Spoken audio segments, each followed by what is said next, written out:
কালীগঞ্জে মাদক কারবারি আছে কি নাই? আছে। প্রত্যেকটা জেলা উপজেলায় মাদক কারবারি দিয়ে ভরপুর হয়েছে। ফলে স্বরাষ্ট্রমন্ত্রীকে বলবো কক্সবাজারে মাদক বন্ধ করুন এবং সারা বাংলাদেশের সকল জায়গায় মাদক কারবারি বন্ধ করুন এবং দেশের আইন শৃঙ্খলা নিশ্চিত করুন।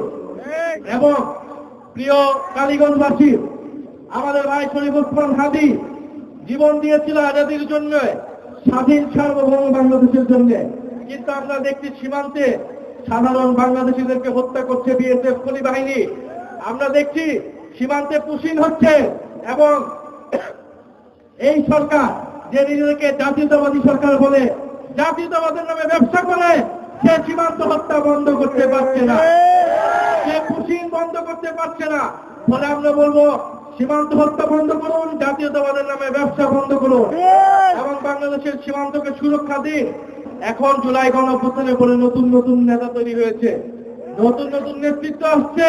শিলং থেকে, লন্ডন থেকে নেতৃত্ব দেওয়া হয়েছিল নাকি জুলাই গণঅভ্যুত্থান। ফলে ভালো আপনারা নেতৃত্ব দিয়েছেন, আপনারা এখন জুলাইয়ের আকাঙ্ক্ষা বাস্তবায়ন করুন, আপনারা জুলাই সনদ বাস্তবায়ন করুন, আপনারা সংস্কার বাস্তবায়ন করুন। যদি জুলাই সনদ বাস্তবায়ন করতে না পারেন, যদি বিচার করতে না পারেন, তাহলে জুলাইয়ের নেতৃত্বের দাবিদার এ কথাটি ভুলেও মুখে আনবেন না। জুলাই জাদুঘর খুলে দিন এবং যারা জুলাই গণঅভ্যুত্থানে হত্যাকাণ্ড চালিয়েছিল তাদের বিচার নিশ্চিত করুন।